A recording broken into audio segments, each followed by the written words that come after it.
দক্ষতায় গড়ি সম্মিলিত ভবিষ্যৎ এই প্রতিপাদ্যকে সামনে রেখে রাজধানীতে অনুষ্ঠিত হল বিশ্ব দক্ষতা দিবস 2026 উপলক্ষে আলোচনা সভা। দেশ জুড়ে যে কোনো কেনাকাটায় 10,000 টাকার বেশি অফার, তাই পেমেন্ট মানেই বিকাশ।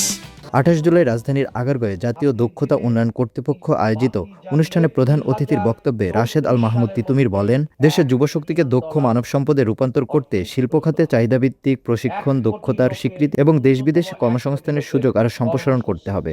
2034 সালের মধ্যে $1 ট্রিলিয়ন অর্থনীতি গড়ে তোলা হবে। 1 কোটি লোকের, ন্যূনতম 1 কোটি লোকের কর্মসংস্থান সৃষ্টি। দক্ষতা করবেন, সম্মিলিত ভবিষ্যৎ করবেন। তাহলে দ্বিতীয় বিষয়, প্রথমে হচ্ছে আপনাকে দেখতে হবে যে আপনার পরিকল্পনা আছে কিনা, কৌশল আছে কিনা এবং সেই কৌশলের বাস্তবায়ন পদ্ধতি আছে। দ্বিতীয়ত হচ্ছে যে আমাদের কেন জনগণ এত বিপুল ভোটে দিয়েছে, কারণ জনগণ জানে যে চ্যালেঞ্জ মোকাবেলা এদের অতীতের রেকর্ড আছে। তাহলে দ্বিতীয় বিষয় হচ্ছে যে আপনাকে নারী অর্থাৎ সমাজের অর্ধেক অংশকে আনুষ্ঠানিক খাতে যদি নিয়োজন করা যায় তাহলে অগ্রগতি ঘটবে।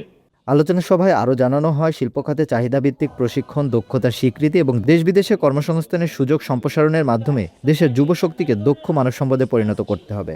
দক্ষ জনশক্তি তৈরি করা, আমরা কিন্তু গত বছর 2025-এ আমাদের এই বিএবিটির বিভিন্ন ইনস্টিটিউশন থেকে 1,67,000 লোককে ট্রেন করেছি।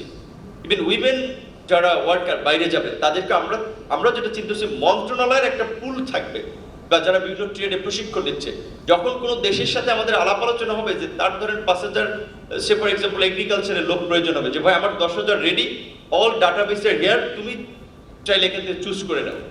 আমরা ওই সিস্টেমে যাচ্ছি। দেশের সম্পদের ইনভেস্টমেন্ট হচ্ছে, কিন্তু রিটার্নের ক্ষেত্রে আমরা দেখতেছি প্রোডাক্টিভ এবং এফেক্টিভ রিটার্ন পাচ্ছি না।